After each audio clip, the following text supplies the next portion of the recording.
hermanos, en Marcos capítulo 15. Marcos 15. Vamos a leer del 33 al 41.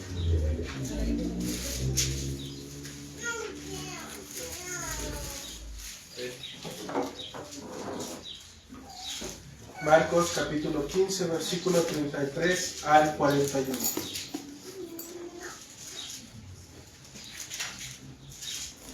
Hermanos, pues como les habíamos dicho en la semana, el día de hoy el servicio es especial en cuanto al hecho de que estamos recordando precisamente el aniversario, por así llamarlo, de aquel acto en donde nuestro Señor fue a la cruz. En la mañana vimos precisamente parte de la agonía que Él tuvo que haber pasado en aquel huerto del Getsemaní. Veíamos cómo Él, al estar rodeado por aquellos discípulos que le amaban, por aquellos discípulos que decían que irían con Él hasta el fin del mundo, que estarían con Él pese a las circunstancias y las adversidades, aquellos hombres que dijeron que le amaban literalmente, fueron los primeros que le abandonaron. Fueron los primeros que le dieron la espalda, que se echaron a correr, que se escondieron entre la gente. También, hermanos, estuvimos viendo un poco precisamente, nuestro hermano Alfred también nos recordaba esa parte en donde él, al estar orando en aquel huerto del Getsemaní, nos dijo que significaba donde prensaban o trituraban el aceite, sacaban el aceite. Realmente era lo que nuestro Señor estaba haciendo. Él estaba siendo aplastado literalmente, no todavía por el látigo de Roma, pero él sí en sus pensamientos, en su carne, estaba siendo aplastado. Porque él veía las Escrituras, hermano, y desde que él las leyó, desde que las comprendió, desde que Dios le dio el discernimiento para poder tomar la Escritura, nosotros vemos en el Evangelio de Lucas que fue desde muy corta edad, que él siendo un niño ya estaba entre los maestros. Él ya sabía, hermanos, para qué había sido puesto. Ya sabía en qué momento tenía que morir, cómo iba a morir, por quiénes iba a morir. Y vemos cómo él aún fue, cómo estuvo orando, cómo el Señor le fortaleció, enviando a un ángel, pero siempre diciendo: Señor, no se haga como yo quiero, sino que tu voluntad prevalezca sobre todas las cosas. Y a veces, hermanos, como hombres, tendemos y se nos olvida esa parte. Que Cristo pudo haber pedido cualquier cosa para poder ser librado de ello, pero no lo hizo. Se sometió en obediencia y dijo: Señor, como sea tu voluntad, hágase tu voluntad. Y esas palabras, hermanos, rompen literalmente con el pensamiento de los hombres. Porque el hombre, cuando está en la adversidad, siempre pide y dice: Señor, ayúdanos en esto. Señor, te pedimos por esto. Pero detrás de todo ello, realmente las palabras están y dicen: Señor, no queremos sufrir. No queremos adversidades. No queremos nada de este tipo de cosas. Queremos bendición solamente. Pero Cristo se sometió hasta el último de las cosas, hermanos. Entonces, en Marcos capítulo 15, del versículo 33 al versículo 41, hermanos, después de que Jesucristo es arrestado, después de que Jesucristo es puesto en manos de hombres inicuos, quienes Jesucristo después les va a decir: a ver, todas las veces durante 3 años me he pasado en el templo, en las sinagogas, enseñándoles las Escrituras en todo tiempo. Hasta ese momento nadie me había dicho nada, pero hoy se levantan de esta manera en contra de mí. Dice nuestro Señor: pero es necesario que así sea, porque así está escrito en las Escrituras. Él lo sabía. Después que fue puesto en las manos de los sacerdotes, quien le acusaban, le injuriaban, lo abofetearon, le escupieron, le jalaron las barbas, se burlaban de él, le decían: Cristo, profetízanos, ¿quién fue el que te golpeó? después de que lo llevaron literalmente en un juicio que no fue nada agradable desde muy temprano, que lo llevaron inclusive con Poncio Pilato, que al interrogarlo él dijo: yo no encuentro nada malo en él. Realmente lo veo un hombre justo. Yo no veo injusticia en él. Aun cuando se le presentaron testigos, entre comillas, para acusarle de los hechos, ninguno de estos testimonios de los hombres concordaba. Ellos terminaron siendo más mentirosos inclusive que nuestro Señor. Después de hacer todas esas cosas, hermanos, el pueblo lo que quería es que este hombre muriera. Era que tenía que morir. Y aun cuando todas y cada una de las cosas apuntaban a que Jesucristo era un hombre piadoso, un hombre justo y un hombre santo, realmente, hermanos, los hombres, su pueblo, a quienes vino, pero que no lo recibieron, su pueblo lo quería ver muerto. No querían un hombre que predicara la verdad de Dios. No quería un hombre que predicara y hablara, interpretara la Escritura como tenía que ser. Ellos querían siempre ser los primeros en todo. Bueno, después de todas estas cosas, y que inclusive después de que nuestro Señor fue golpeado, ya en el pretorio, cuando se le presenta a un Cristo ensangrentado y a un Barrabás, que tenían la costumbre de soltarles a un preso, y que todavía se les pregunta: a ver, ¿a quién quiere que deje yo libre? ¿A Jesús, llamado el Cristo, el Rey de los Judíos, o a Barrabás? Ellos dicen que escogieron a un asesino, escogieron a un mentiroso, y así es el hombre. Realmente así es el hombre. Prefieren desechar a la verdad, a Cristo y a su verdad, y escogen siempre la mentira y el asesinato. Esa es la naturaleza de los hombres, hermanos. Después de todas esas cosas, hermanos, después de que vemos inclusive cómo va camino hacia el Gólgota, y cómo inclusive al encontrarse literalmente a un hombre con el cual nuestro Señor Jesucristo venía con su cruz, y que pasaba este hombre, que obligaron literalmente a que cargara la cruz de nuestro Señor Jesucristo, Él también, al estar en ese lugar, vemos cómo aún en este acto nuestro Señor sigue teniendo en esa condición misericordia por los mismos hombres. Porque este mismo Simón, quien le ayudó, también fue el padre de Rufo.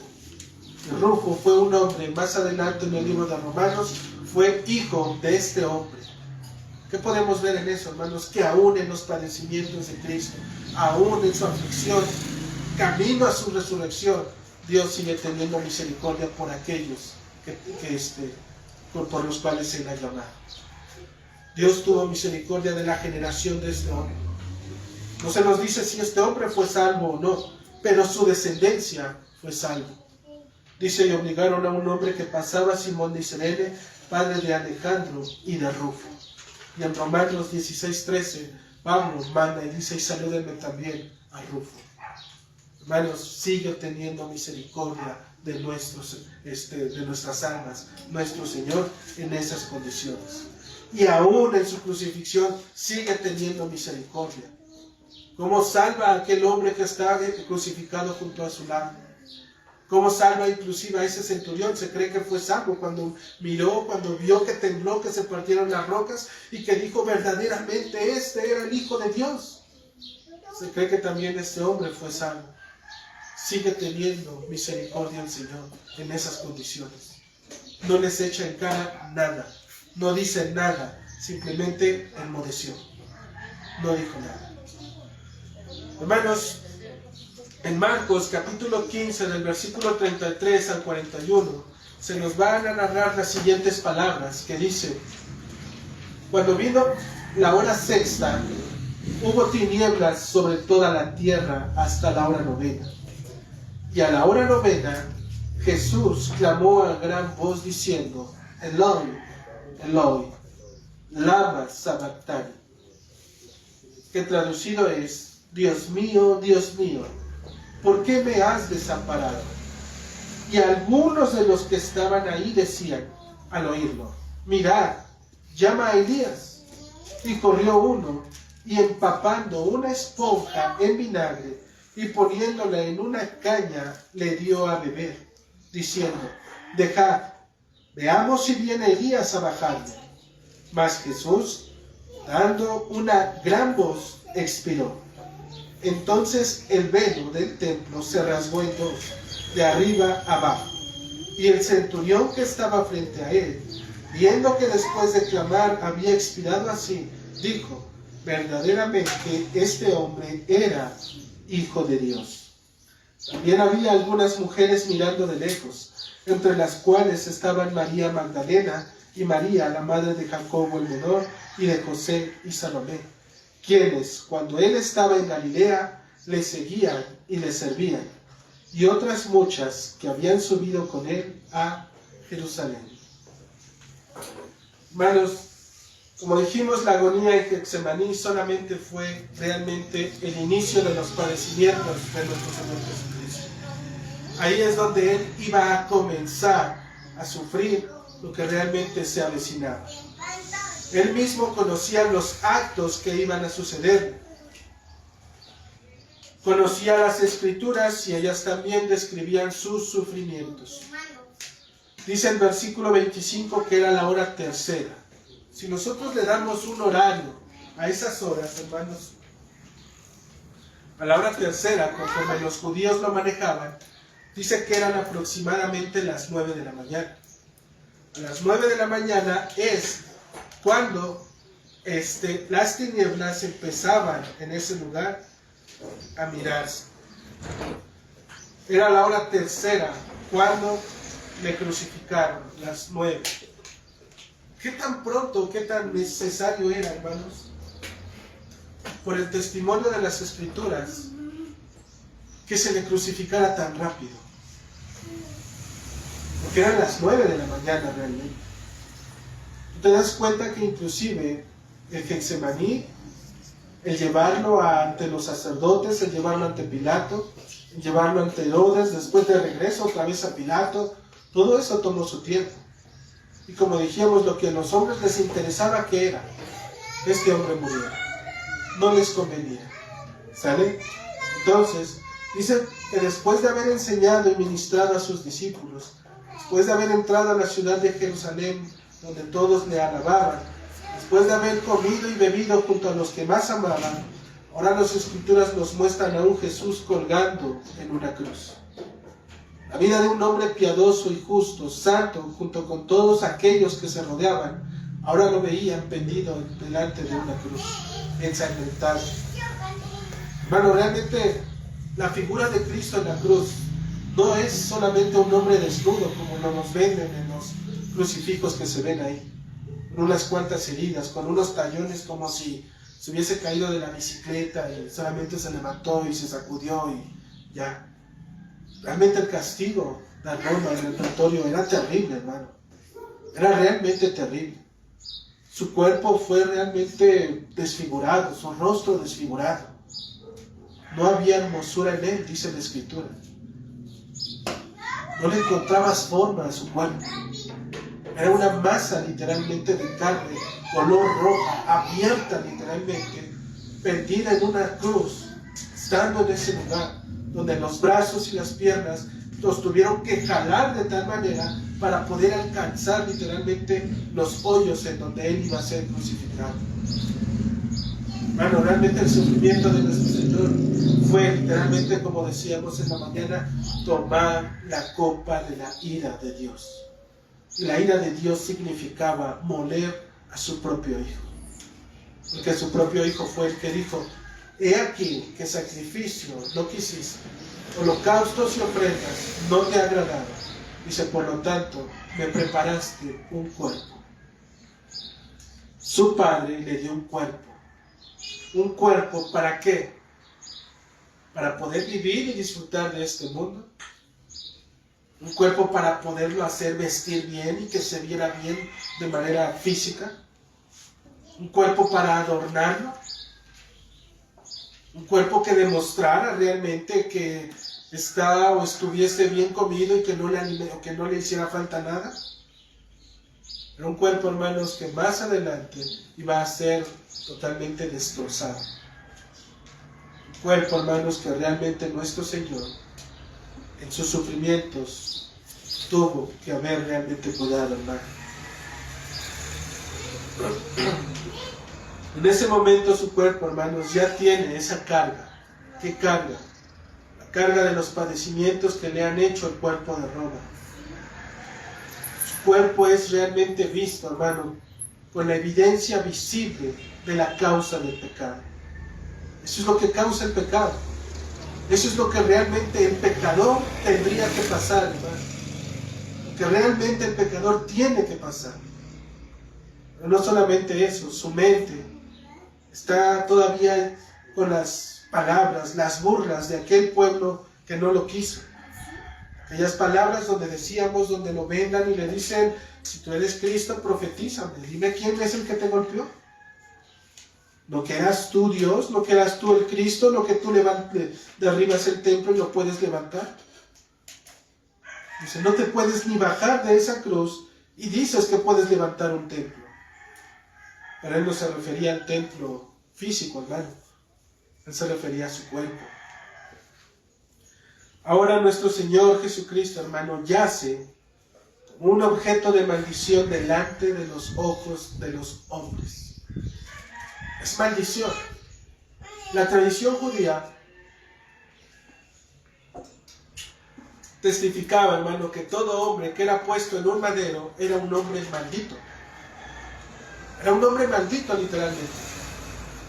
Cristo, al estar en ese lugar, al crucificarlo desde muy temprano, ¿sabes por qué era? Porque ellos tenían que apresurarse a darse muerte, porque más tarde iban a celebrar, ¿qué? Iban a celebrar su Shabbat, iban a celebrar su Pascua, aquel tiempo en el cual ellos se reunían para cumplir la ley de Dios.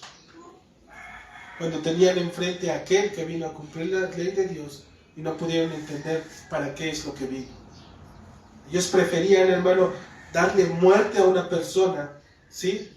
Y después celebrar juntos y convivir juntos y adorar juntos. Y así es el hombre, nuevamente lo decimos.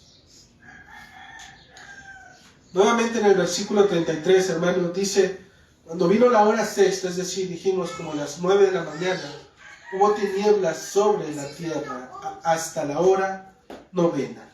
La hora sexta, hermanos, es más o menos las 12 del mediodía. Y dice que hubo tinieblas en toda la tierra hasta la hora novena. Es decir, de las 12 del día hasta las 3 de la tarde es que la luz del día se apagó. Se ennegreció literalmente. Las tinieblas cubrieron ese lugar. Ahorita más o menos creo que son como las 12. Imagínense como en esta hora, aproximadamente 3 horas de tinieblas.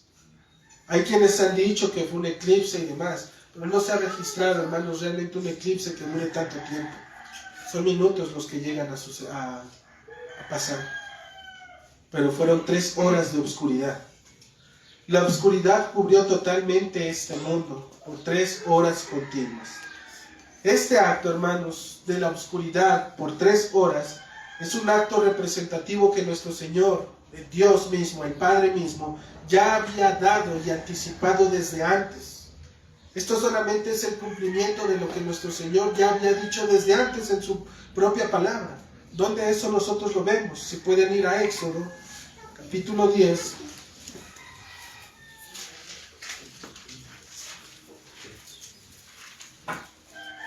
En el versículo 21,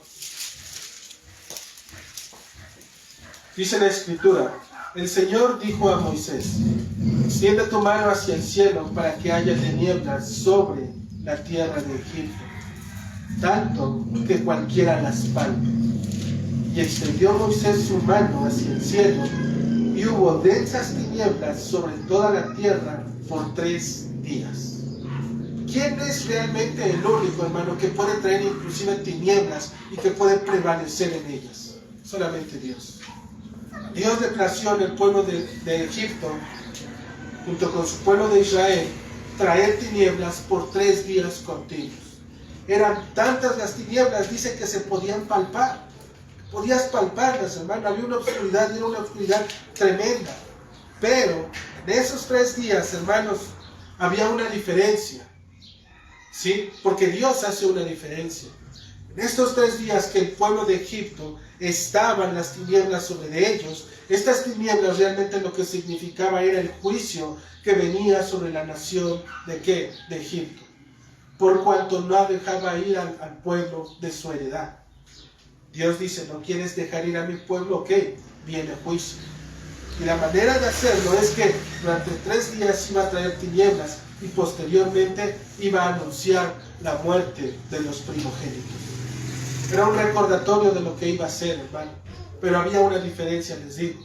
En el versículo 23 de este mismo Éxodo 10 dice, ninguno vio a su prójimo, ni nadie se levantó de su lugar en 3 días. Dice, mas todos los hijos de Israel tenían luz, ¿en qué? En sus habitaciones. Había una diferencia, hermano. Realmente, ¿quién es el que hace la diferencia entonces? Dios mismo. Él es el único que puede poner tinieblas y traerlas para juicio, o bien dejar luz y traer vida eterna, que es en Cristo. Normalmente nosotros entendemos esto, hermano, porque aún los hombres en estos tiempos, ¿sí? Aquellos hombres que no conocen a Dios y que están apartados de Él, ellos decimos que están, ¿qué? En tinieblas. No lo conocen, están en tinieblas. Y por cuanto están en tinieblas, ¿qué quiere decir? Que ellos, tarde o temprano, el juicio va a venir a sus vidas. Tarde o temprano. Dice más, los hijos de Israel, es decir, el pueblo de Dios, en ellos había luz. Había una esperanza realmente de lo que el Señor iba a hacer. El Señor, como dijimos, hermanos, envió estas tinieblas sobre la nación de Egipto. ¿Para qué? Para anunciarles el juicio que vendría. Y posteriormente, nosotros vemos en el 11 que ese juicio se manifestó, dijimos, en la muerte de los primogénitos. Y una vez que la muerte de los primogénitos se dio, cuando estaba pasando este acto, es que Dios ahora va a establecer lo que es la Pascua. Ese acto, hermanos, en donde Dios manda a tener un cordero en perfecto estado para poder darle muerte, y al derramar su sangre, ponerlo sobre los dinteles, para que cuando la muerte y las tinieblas pasaran sobre sus casas, la muerte viera precisamente esa sangre. Y esa sangre lo que significaba es que ya había pasado ahí muerte, que Dios ya había matado a alguien, que Dios había ordenado la muerte de alguien. ¿Para qué? Para que esa sangre literalmente pasara la muerte por ellos, no los iba a tocar. Por eso es que el pueblo de Israel, cuando se estuvo en sus hogares marcados con esa sangre, la muerte no tocó sus hogares, sus familias. No les hizo nada, porque Dios ya había hecho el sacrificio por ellos. Dios les dijo, maten un cordero. Después de que los maten, pongan sangre en los dinteles. Ellos ya habían sido salvados por Dios. La salvación fue de Dios. Pero donde no se encontró esa sangre, como Dios mismo lo había dicho, hermanos, ahí llegó la muerte. Porque no había quien había muerto por ellos. Por lo tanto, dice el versículo 12, en el capítulo 6 de Éxodo, dice, y lo guardaréis al corderito, dice, lo guardaréis hasta el día 14 de este mes, y lo inmolará toda la congregación de Israel entre las 2 tardes. Es decir, que este corderito, ¿cuándo iba a ser inmolado? ¿Hasta qué? Hasta las 2 tardes. Es que el cordero iba a ser inmolado. Y hermanos, esto que se nos está enseñando precisamente en Éxodo, es lo que realmente pasó, en este caso, con nuestro Señor Jesucristo. Porque Él fue crucificado entre estas 2 tardes. ¿Sí? Él fue crucificado en estas 2 tardes. Por eso es que Juan el Bautista, cuando anuncia el advenimiento de nuestro Señor Jesucristo, él, cuando está bautizando y mira a aquel Jesucristo pasar para poder venir al bautismo, es por eso que él dice, he aquí el Cordero de Dios, el que quita el pecado del mundo. Juan el Bautista lo identificó perfectamente. Sabía que él era el Cordero de Dios. Así como Dios les mandó al pueblo de Israel por sacrificar un cordero, ahora Dios mismo también había proveído de un cordero. ¿Para qué? Para que ese cordero muriera por el pueblo, y no solamente por el pueblo de Israel, hermano, sino también para todo aquel que creyera en él. Él es el que había de morir entre estas dos tardes. La muerte de este cordero en el pueblo de Israel, hermanos, es precisamente el glorioso advenimiento que había de venir años más tarde.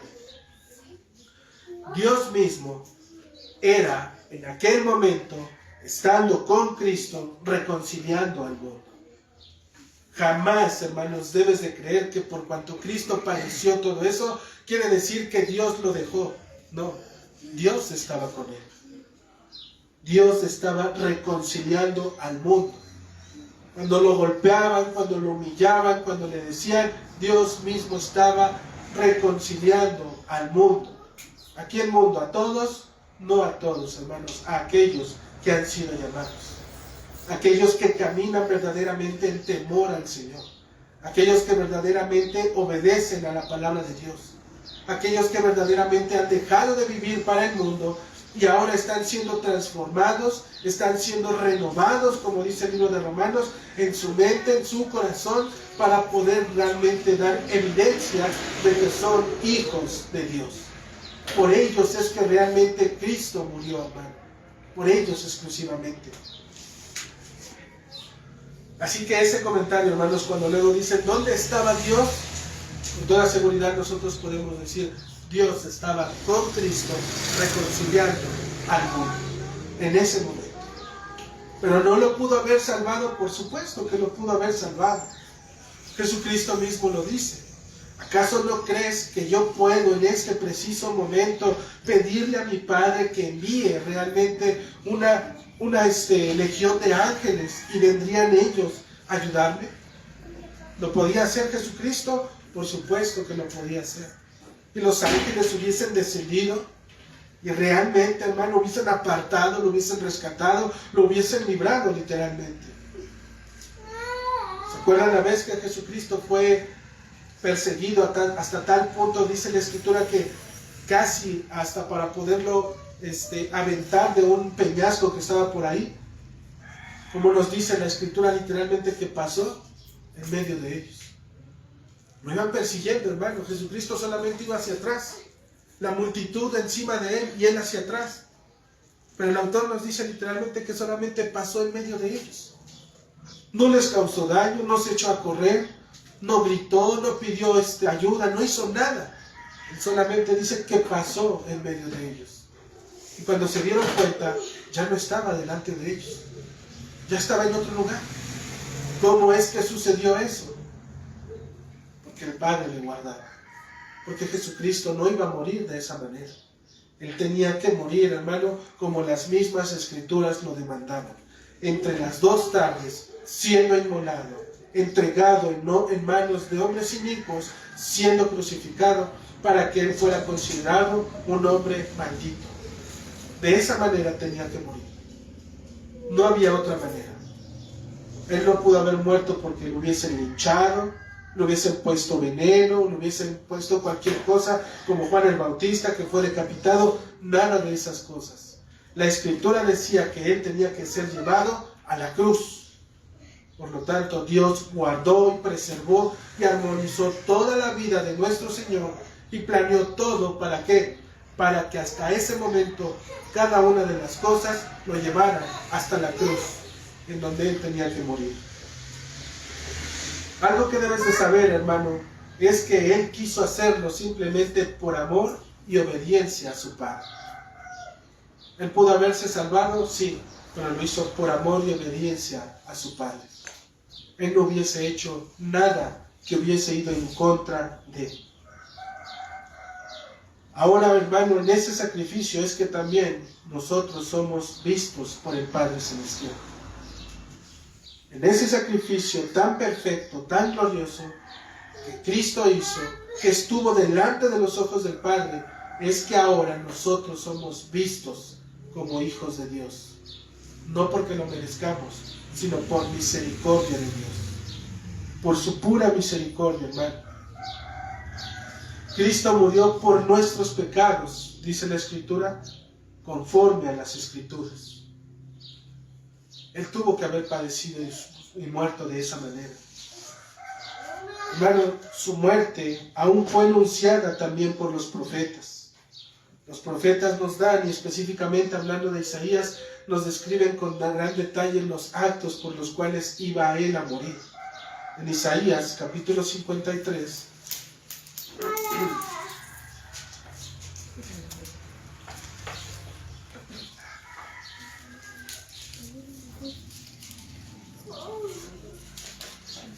estas escrituras, hermanos, ¿las conocía Cristo?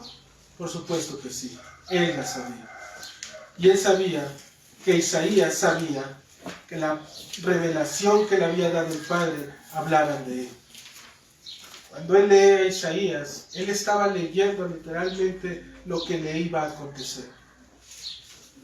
Si hoy tú tuvieras, hermano, realmente un cuaderno, un libro en donde describiera tu muerte, ¿te atreverías a leerlo? Porque sabrías el lugar, sabrías el momento, las circunstancias, sabrías los actos, sabrías tu edad a la que morías, en la que deberías de morir. La pregunta es, ¿te atreverías a abrir ese libro? Puede decir alguien que sí, pero muy seguramente, hermano, lo que ahí estuviese escrito, a esa persona que se atrevería a abrirlo, seguramente no le gustaría. Y quisiera cambiar y borrarlo inmediatamente y decir, no, yo no quiero morir de esta manera. Yo quiero cambiar mi vida y hacerla mejor para morir a tales horas, en tal lugar, que cuando tenga esto. Jesucristo lo sabía y no hizo nada por cambiar. Solamente se sometió a lo que el Padre ya había dicho. Dice Isaías 53, ¿quién ha creído a nuestro anuncio? En el versículo 1.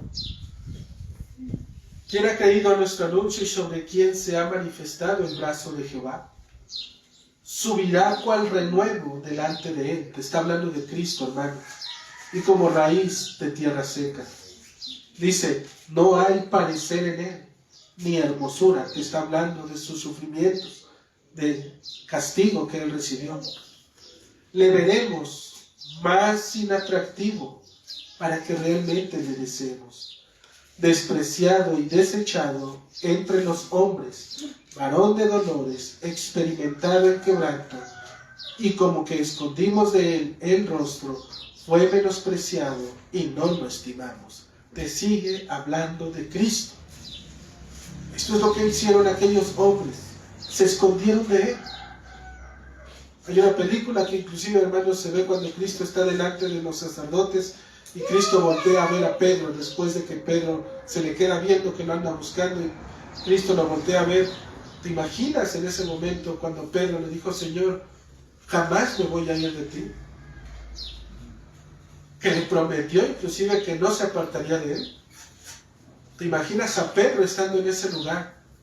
Y Cristo, solamente por un ojito por ahí que se alcanza a ver, lo volteas a ver y en ese momento ves los ojos de tu Señor y de tu Salvador, mientras es golpeado y humillado. ¿Cómo fue la mirada de este varón de Cristo hacia este Pedro? ¿Qué tanto pudo haberle dicho esa mirada? ¿Qué le pudo haber dicho? ¿No que no? ¿Dónde ibas a estar? Aquí estuvieras conmigo. Si realmente me ibas a seguir, tú estuvieras aquí. Pero hermanos, no dijo nada. Dice que él enmudeció, no habló. Dice el cuatro, ciertamente, cuando dice ciertamente es decir, como si estuviera verdaderamente, hermanos, verdaderamente es verdadero lo que verdaderamente les voy a decir. Está haciendo énfasis en esta parte y dice, ciertamente llevó él nuestras enfermedades y sufrió nuestros dolores, y nosotros le tuvimos por azotado, por herido de Dios y abatido. Y hermano, que nadie quiera pensar que por cuanto alguien se enferma, y si dice aquí que él llevó nuestras enfermedades, ya no nos vamos a enfermar, no es verdad. Nos vamos a enfermar. Él nos está hablando de que llevó en la eternidad todas estas cosas, hermanos, ya no existen. Por eso dice que él llevó, sufrió todos nuestros dolores, todos nuestros padecimientos, sobre él fueron cargados.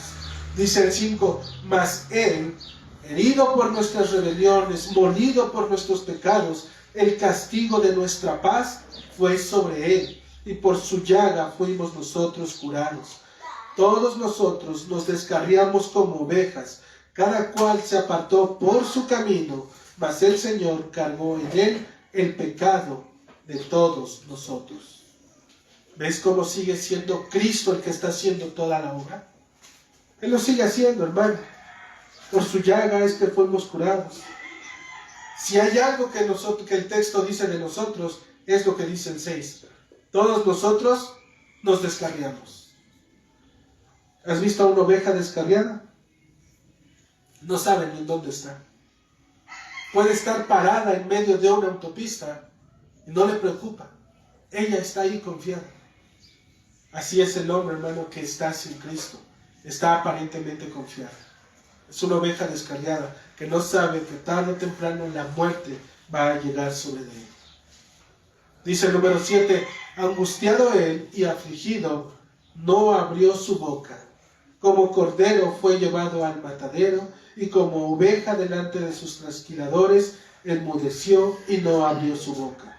Por cárcel y por juicio fue quitado, y su generación, ¿quién la contará? Porque fue cortado de la tierra de los vivientes, y por la rebelión de mi pueblo fue herido. Y se dispuso con los impíos su sepultura, mas con los ricos fue en su muerte, aunque nunca hizo maldad, ni hubo engaño en su boca. Te sigue hablando de Cristo, hermano. Estas palabras fueron escritas por el profeta Isaías alrededor de 700 o 750 años antes de que Cristo padeciera todo esto. Era solamente una profecía de lo que iba a pasar. ¿Y dónde hay el cumplimiento de todo esto? Cuando Cristo sufrió todo esto. Hasta ahí, hermano, es que la palabra de Dios se cumple. Cuando nosotros leemos esto, hermanos, y vemos las interpretaciones que luego dan, los judíos creen, hermanos, que este texto está puesto para ellos. Ellos creen que son el cordero inmolado, la nación de Israel. Ellos creen que ellos son los que han sufrido en este mundo, los que todos están en contra de ellos, cuando ellos realmente, hermanos, desprecian a nuestro Señor y Salvador. Los más ortodoxos, ¿verdad? Los más, digamos, liberales, porque inclusive el Señor ha tenido misericordia y ha llamado inclusive a judíos para salvación. Y ellos, hermanos, tienen todo este, no más, ¿verdad? Pero son instruidos desde pequeños en las Sagradas Escrituras. Y cuando ellos meten en su interpretación a Cristo, que es la llave de toda la Escritura, hermanos, las Escrituras les brillan tan hermosamente que ven a Cristo en toda la palabra. A nosotros nos cuesta porque no estamos acostumbrados a vivir de esa manera. Desde pequeños no se nos dieron las Escrituras, ¿sí? Desde muy chiquitos no se nos dieron. Pero, hermano, cuando ellos las tienen y meten a Cristo en esto, para ellos es una luz que nos ciega totalmente. No que nos ciegan en el entendimiento de que no puedan entenderlo, sino que nos ciega porque es tan maravillosa la luz que ellos han recibido, que realmente se sienten indignos. Y eso es lo que te lleva a Cristo. Cuando ves que Cristo viene a tu vida sin haberlo merecido, te consideras indigno de ello. El que cree que es afortunado y cuánta suerte tiene y demás, no ha entendido, hermano, que realmente somos indignos de lo que Dios ha hecho en nuestras vidas. Recibimos misericordia y gracia de parte de Él. Dice el versículo 34 nuevamente de Marcos, capítulo 15. Dice, y a la hora novena, después, hermanos, de estar ahí 6 horas en una cruz, colgando,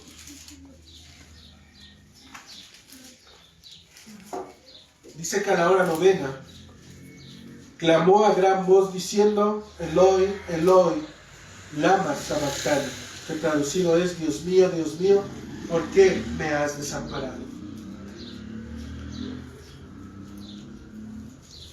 El abandono, hermanos, que nuestro Señor está manifestando en estas palabras, algunas personas ha sido interpretado por una ruptura, es decir, que Dios se le fue literalmente, como si Cristo en aquellas veces No sé si alguna vez ustedes han usado esa frase o escuchado a algún hermano que dice, es que sentí cuando el Espíritu me dejó.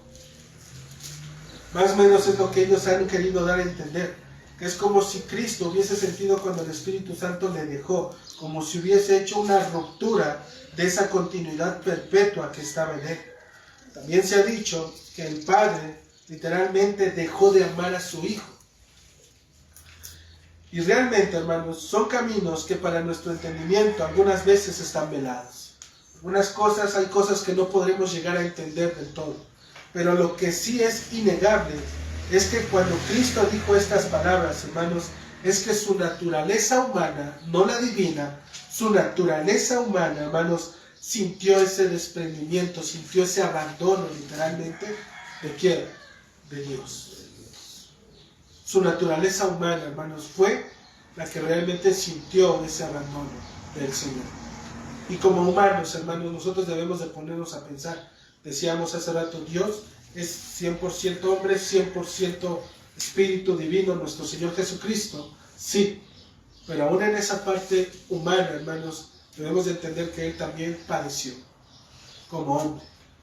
Sufrió, se cayó, le dolió, no por cuanto era hombre y dice, no, pues tú eres Dios, tú levántate, a ti no te duele. Él también era hombre, Él también sufrió, padeció, tuvo hambre, tuvo cansancio, se enfermó. ¿Sí? Hay tantas cosas que no están escritas, pero que entendemos que como hombres nos suceden, hermanos. ¿Sí? Entonces, este abandono en su naturaleza humana, Él lo vivió. Y recordemos, hermanos, si es necesario, que nosotros debemos de traer a memoria que realmente Dios no puede estar a favor del hombre pecador. Jamás va a consentir que el hombre sea pecador. Al contrario, la Escritura nos enseña que Dios está airado contra el impío todos los días. Y esa palabra airado quiere decir como una persona, como un toro literalmente cuando está enojado, que es lo que hace, empieza a bufar, así es como si Dios estuviera contra el impío todos los días, con esa ira en contra de él, porque ellos están pecando en contra de él. Entonces, hermanos, nosotros debemos de estar conscientes de que en ese momento que Dios está castigando, vaciando totalmente, y que Jesucristo está vaciando su ira sobre su Hijo, y que Cristo está bebiendo la copa de la ira de Dios, Dios está aceptando entonces que Cristo esté tomando el pecado de todos los hombres. Por eso es que Cristo sintió ese desprendimiento. Por eso es que Cristo supo que en ese momento el Padre le dijo, Dios mío, ¿por qué me has desamparado? ¿Por qué me has desamparado? Y esto es lo que nuestro Señor Jesucristo nos está enseñando. Que realmente el pecado lo tomó Él. El pecado de aquellos que Dios ha llamado a este mundo para salvación, Dios lo ha tomado, lo ha hecho propio, y ahora Dios mismo está vaciando su ira sobre de Cristo, y por eso es que está literalmente castigando a su Hijo, castigando al pecado en el cuerpo de nuestro Señor Jesucristo. Por eso es que su muerte fue tan horrenda. Hermano, cuando nosotros decimos, porque en ese momento estás de acuerdo que no estábamos tú, ni estaba yo. Nadie de nosotros estaba en ese lugar y en ese momento. Pero lo que Cristo hizo tiene efecto para el tiempo pasado, para las personas que vivieron antes de Él, todos los justos que esperaron ver su advenimiento, como para los que vivieron en ese momento con Él, como sus discípulos, sus apóstoles y todos aquellos que creyeron, como todos aquellos que habíamos de nacer hasta el día de hoy, que estamos, como aquellos que todavía van a nacer en más generaciones si el Señor no llega antes. Para todos ellos es que este sacrificio es perfecto. Por eso, hermano, es que el hombre en sí mismo no puede añadir, no puede agregarle nada a la obra de Cristo. porque el que padeció fue Cristo, el que tomó los pecados de los hombres, todos los pecados, lo que veíamos en Isaías 53, todos estos pecados Cristo los tomó, dijo, son míos. Los pecados de ellos ahora son míos.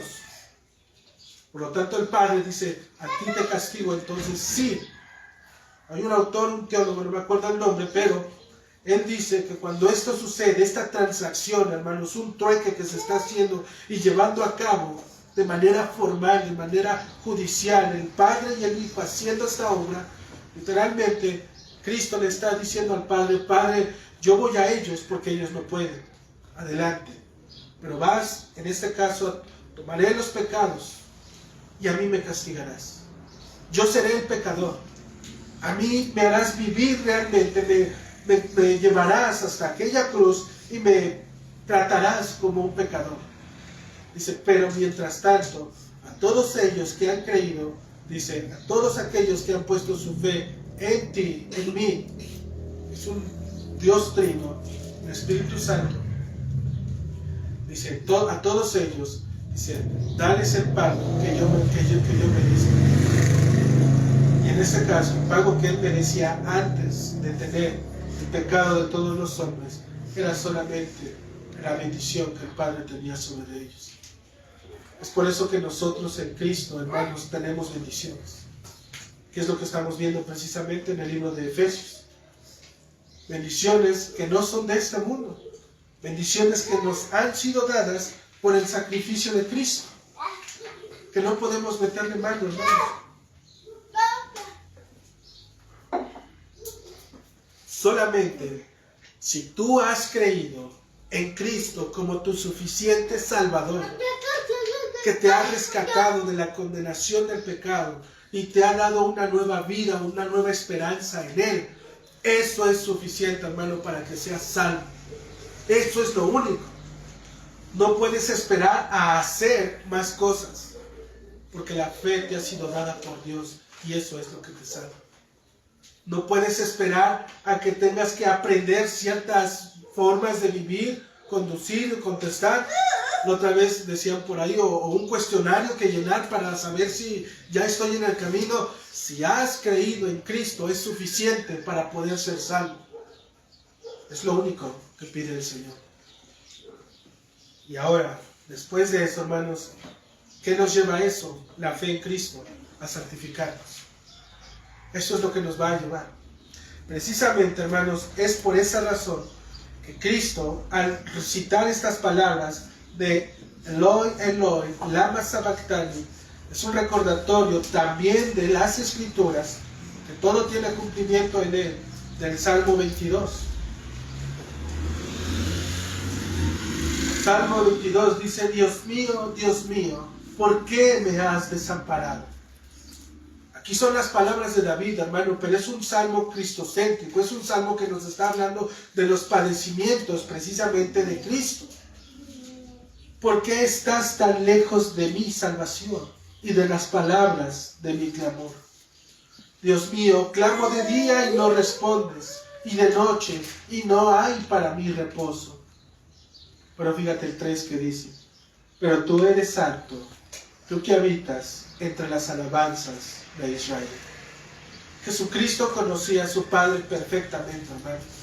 Él sabía que tenía el poder para poderlo resucitar, tenía el poder para poderlo traer, tenía el poder para cambiar las cosas con su soberanía, tenía el poder para poder hacer lo que Él quisiera. Pero Cristo no está citando ninguno de esos atributos en estas palabras. Cristo lo único que está citando es este atributo de su santidad. Dios mío, clamo de ti de día y no respondes, clamo de ti de noche, dice, y no hay para mí reposo. Dice, pero tú eres santo. Él sabe, hermanos, lo que dicen las Escrituras, que después de esto vendría esta resurrección. Él dice, por eso yo en ti confío, porque tú eres santo. Y el atributo más grande, por así llamarlo, o que describe mejor a nuestro Señor, es su santidad. En Él, hermanos, es que en su santidad están involucrados todos sus demás atributos. Porque si su santidad, hermanos, decíamos, que sin su santidad, su fidelidad serían solamente promesas vanas. Sin su santidad, su eternidad solamente sería un acto para podernos dar a demostrar a los hombres que Él solamente es eterno y nosotros solamente simples criaturas que van y vienen. Sin su santidad, hermanos, su amor no sería tan puro, tan perfecto, tan limpio para con los hombres. Sin su santidad, hermanos, cada uno de sus atributos solamente serían meros actos por los cuales Dios pudiera hacer, sin considerar en este caso a los hombres. Pero por cuanto Él es santo, hermanos, todos sus atributos tienen precisamente un propósito en Él mismo y sobre todo para su creación.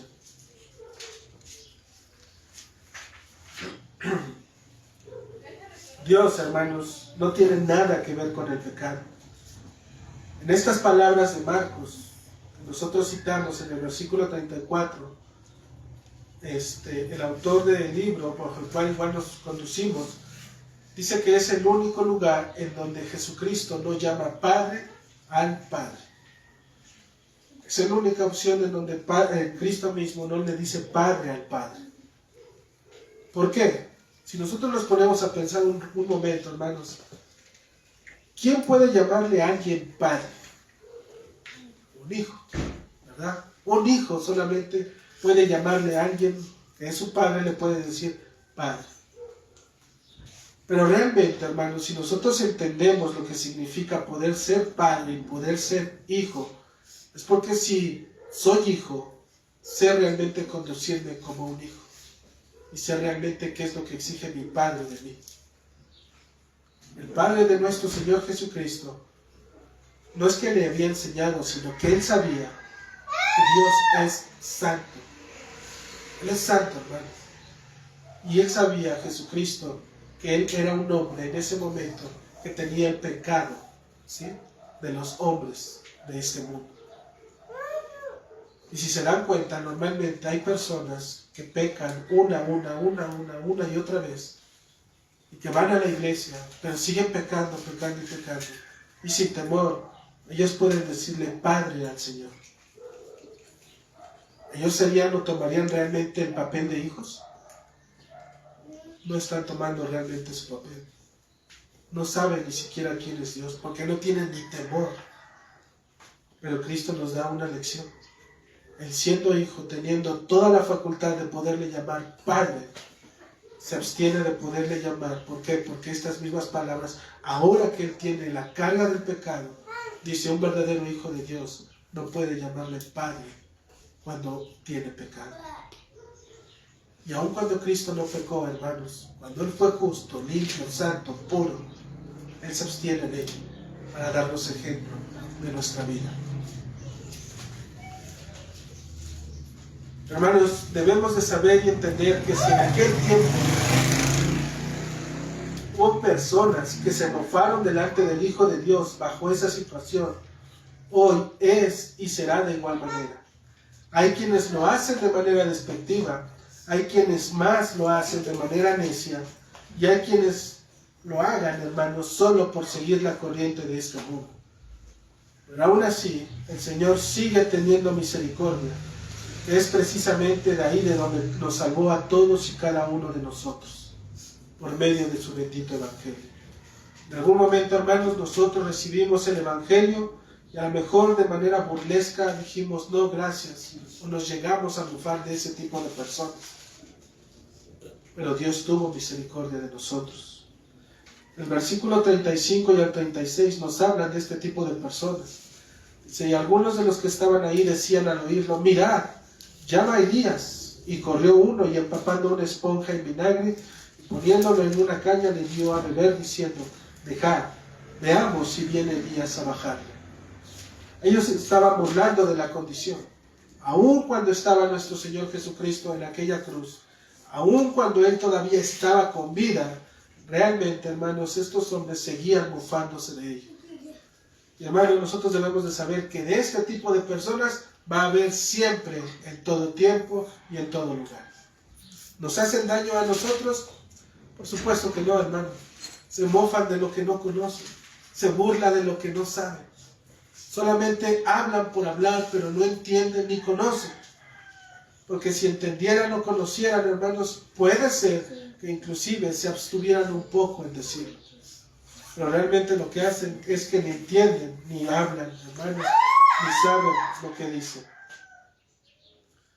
Dice el versículo 37, mas Jesús, dando una gran voz, expiró. Esto es lo que dice Marcos, hermanos. El Evangelio de Juan nos va a decir que en ese expirar, él mencionó las palabras precisamente de consumado es. Estas palabras literalmente es que todo está hecho. Todo se ha logrado. El plan divino de Dios, su manifestación, su ejecución en Cristo y finalmente los beneficios de los suyos fueron cumplidos por medio de aquel que se sometió en la obediencia hasta la muerte de aquella cruz, hermano. Todo estaba hecho. Todo el plan de salvación que Dios había hecho para que los hombres vinieran a Él, Dios lo hizo posible. Por eso es que la salvación es de Dios y le pertenece exclusivamente a Él. El hombre no va a poder añadirle nada, no le va a poder quitar nada, porque entonces dijimos sería como la salvación de Dios más lo poco o lo mucho que el hombre le pueda añadir, y entonces ya no es salvación de Dios, es salvación más la del hombre. Pero Dios es de Él y a Él le pertenece. Con la muerte de Cristo nos fue otorgado un mejor camino a la presencia del Padre. Lo que antes estaba en tinieblas por causa del pecado, por la muerte de Cristo, hermanos, ahora tenemos acceso. La muerte de Cristo en la cruz dejó el templo inoperante. ¿Qué quiere decir inoperante? Que ya no opera, que ya no sirve, que todo lo que se hace, se llevaba a cabo y se hacía en ese lugar, ya no tiene valor, hermano. ¿Por qué? Porque antes lo que hacían los hombres era hacerlo por mandato de Dios, y lo harás de esta manera, como Dios mismo lo dijo. Pero ahora que Dios envió a Cristo, y Cristo vino y cumplió todo, nada de las leyes sacrificiales y ceremoniales, que eran las que nos acercaban a Dios como pueblo de Dios, ya nada de eso sirve. Y ahora es cuando nos preguntamos, ¿por qué es que entonces los hombres de aquellas iglesias buscan y quieren y oran porque un tercer templo se levante en el pueblo de Israel? ¿Qué chiste o qué propósito tendría levantar un nuevo templo? ¿Para qué se levanta? Para volver a ofrecer los sacrificios de los animales en ese lugar, para poder volver a ser aceptos delante de Dios. Si nos dice el libro de Hebreos que todo eso, dijimos en la mañana, nada de eso sirve, porque eso no cubre realmente el pecado. Pero hay iglesias, hermanos, aún en nuestros alrededores, que alaban y quieren buscar realmente ese tercer templo, que oran porque venga ese tercer templo, que oran porque el pueblo de Israel pueda recuperar y pueda levantarlo.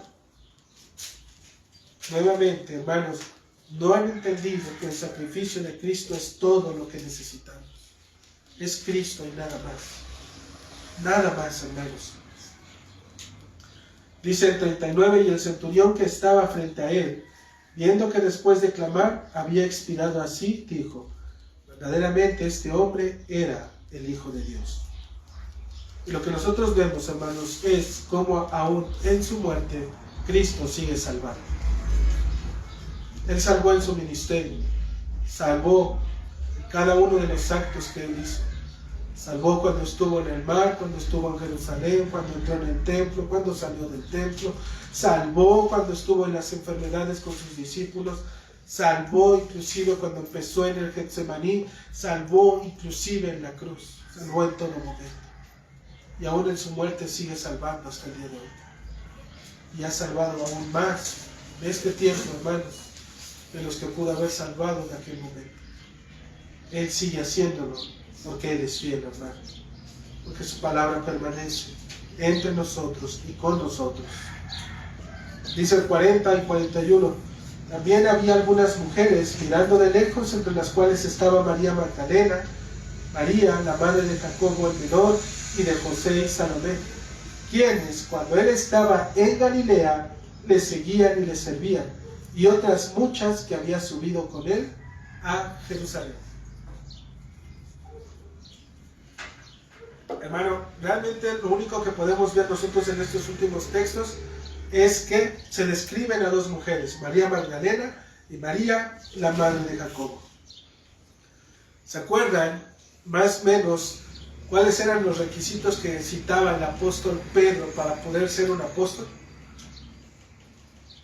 Que hubiesen estado dentro del ministerio de Cristo, haber visto y estado en la crucifixión y después de haberle resucitado, ¿verdad? Eran los requisitos que pedía Pedro para poder ser apóstol. Y nosotros vemos aquí a dos mujeres que puede ser y que reúnen los requisitos. Pero hermanos, si Cristo realmente hubiese puesto hoy en día, que hubiesen estado por lo menos pastoras o apóstolas además en las iglesias, ellas pudieron haber sido el ejemplo si Cristo realmente lo hubiese dicho de esa manera. Pero vemos que no fue así. El gobierno Dios lo ha establecido por medio de los varones. Y toda iglesia en donde vemos a pastores o apóstolas que también se dicen o profetas en el sentido de la mujer, hay un error, hermanos, en este tipo de iglesias. Y tú lo ves en su doctrina, en su enseñanza. ¿Qué tiene que ver esto, hermanos, con la muerte de Cristo de esta cruz? Pues precisamente esa parte. Cristo dejó establecida una manera en la cual las mujeres, en este caso estas dos mujeres, que después, si se dan cuenta, en el capítulo 16, en el versículo 1, que dice: cuando pasó el día de reposo, María Magdalena y María, la madre de Jacobo y Salomé, que son las mismas, dice, compraron especias aromáticas para ir a ungirle. Muy de mañana, el primer día de la semana, vinieron al sepulcro ya salido el sol. Pero decían entre sí: ¿quién nos removerá la piedra de la entrada del sepulcro? Pero cuando miraron, vieron removida la piedra y era muy grande. Y cuando entraron en el sepulcro, vieron a un joven sentado del lado derecho, cubierto de una larga ropa blanca, y se espantaron.